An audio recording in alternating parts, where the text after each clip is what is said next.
Behaving Wealthy presents the High Worth Shift podcast. Behaving wealthy. Have wealth. Who do you have to be to have wealth? The only difference between rich and broke is worthiness. Your behaviors and your habits are a reflection of your feelings of worth. I'm Robin A. Young, and I'm here to give you enough simple rich behaviors to increase your worth, your wealth, and your freedom. In fact, my promise to you is that every rich behavior I share could yield you 3 times richer results, creating your high worth shift.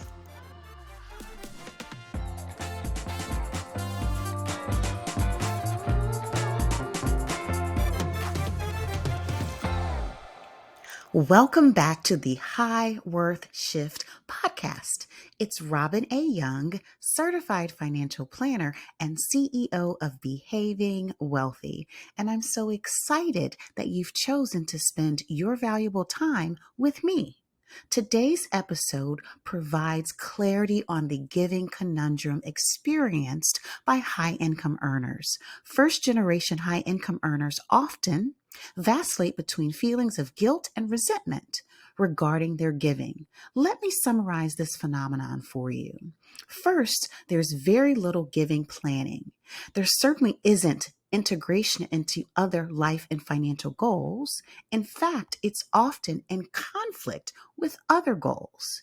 It's generally based on the giver's sacrifice and surely not a win-win. This approach wastes high-income earnings because of the lack of planning. First-generation high-income earners are fulfilling the American dream of becoming upwardly mobile. However, being the first in the family to earn a considerable salary can have an unexpected consequence. You can become the bank to those family and friends who earn less. Those quote-unquote less fortunate in your circle come to you for loans. Some of those loans are rarely repaid. As the quote-unquote more fortunate, even though it's your well-deserved income, there is an expectation that you will share your money. Admittedly, you truly want to help others.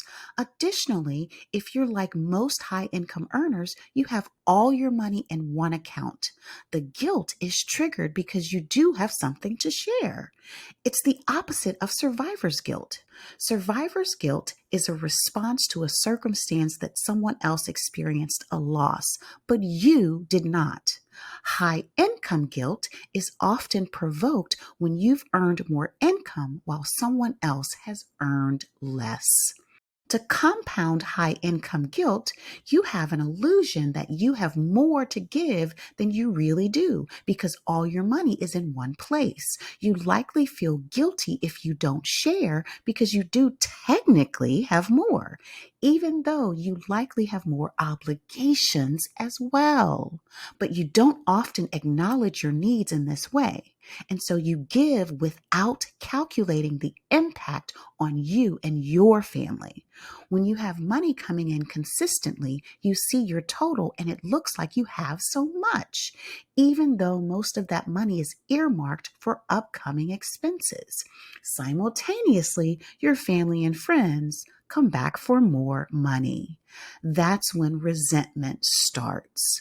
Resentment describes a negative emotional reaction to being mistreated by others. Resentment builds because one wonders, am I being used? They haven't paid back the previous loan and now they want more money? Do they now expect this from me?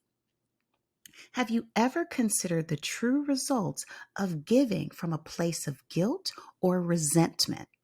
There are significant financial consequences to you giving without a plan, which leads to robbing Peter to pay Paul, not achieving your life and other goals on time, or possibly forfeiting some goals forever.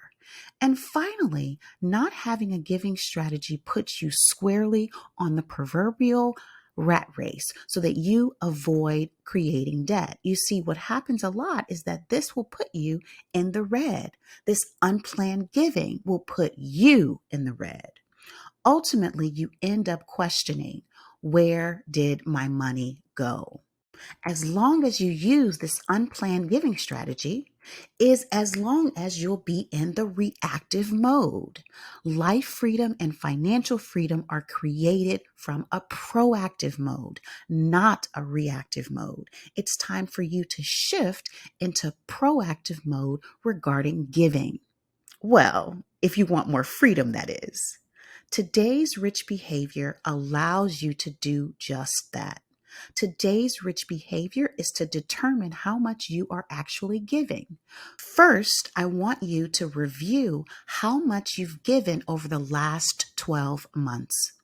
You can review your checking and credit card spending summaries to determine how much was allocated to the following: religious institutions, charities, civic organizations, gifts to friends and family, political donations, and any other charitable giving you've done in the last 12 months. Remember, this is about facts. This is not about being modest. This is about an accurate, verifiable truth of your past giving. I want you to pause this episode to do this rich behavior right now. Well, now that you're back and have calculated your total giving for the last year, how much did you give in the last 12 months? You aren't quite done yet. You have one more mini step. Next, please divide your total annual giving contributions by 12 to also understand your average donations given per month. The reason you want to know the monthly amount is to know whether you can afford what you're giving, given your other goals and obligations. Without knowing the monthly number, then you don't really know if you're giving strategically. Not knowing is costing you. Now, you know exactly how much you're giving each year and giving on average per month. Is your giving truth more or less than you expected? Whatever your total amount, annual or monthly, is not good or bad. Those numbers are simply facts, not to be judged, but to be evaluated based on alignment with freedom. The most important question to ask is, does your current giving allow you to achieve your other goals? You are in control and responsible for creating your freedom. It's critical that you control your resources to experience your vision of freedom. Actually, this is the win-win solution. You give and you achieve your goals. The only way to accomplish this win-win solution is knowing how much you donate and having clarity on your other goals. Integrating your needs with giving requires commitment, courage, and worthiness. And when you do, everyone wins. Start here to jumpstart your financial freedom. Remember, on the other side of a rich behavior are richer results. In effect, you're giving to others and you're laying the groundwork for great results for you. Imagine you're giving yourself richer results like security and freedom and more of what you want. Remember that you get more than your effort. 300% more return of time, money, and love. It's time to become the donor you would like to be. That's called strategic giving, and it feels great. No more guilt, no more resentment. The real question is, do you plan to execute today's money baby step?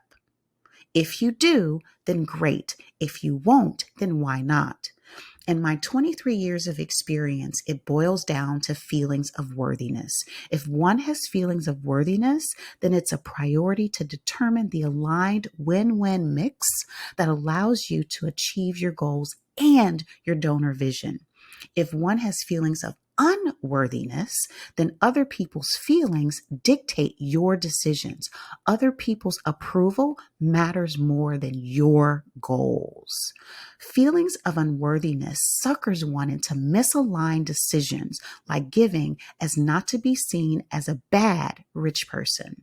So effectively, people say to themselves, I must give enough to be deemed a good person. But you know what? Who decides how much is enough to make you a good person? In too many instances, giving until it hurts you is the minimum threshold to be a good person. You're taught to give to others first and validate it when you do so. We are encouraged to sacrifice ourselves for others to be deemed a good person. The problem is that this externally validated selflessness can lead to internal feelings that vacillate between guilt and resentment, which are mentally taxing states of mind. My advice, be a help, not a crutch, especially if you have not achieved financial freedom yet. Your next best step is to choose your high worth shift, which leads to freedom. Today's money baby step calculates your third financial goal, knowing the kind of donor you want to be that aligns with your other goals. That's why it's called legacy giving. You're building a legacy for you and your family, and you want to share that legacy with others. That way, it will be more for you and more for them. Stop the exhausting guilt resentment cycle that begins with unplanned giving and execute today's rich behavior so that you can solve the giving problem that exhausts first generation high income earners. Guess who's worth creating a legacy giving plan? All of us. Make the worthy choice. The win-win solution allows you to create legacy giving. You deserve more, and so do others. Remember the definition of freedom: the ability to do what you want, when you want, with whom you want.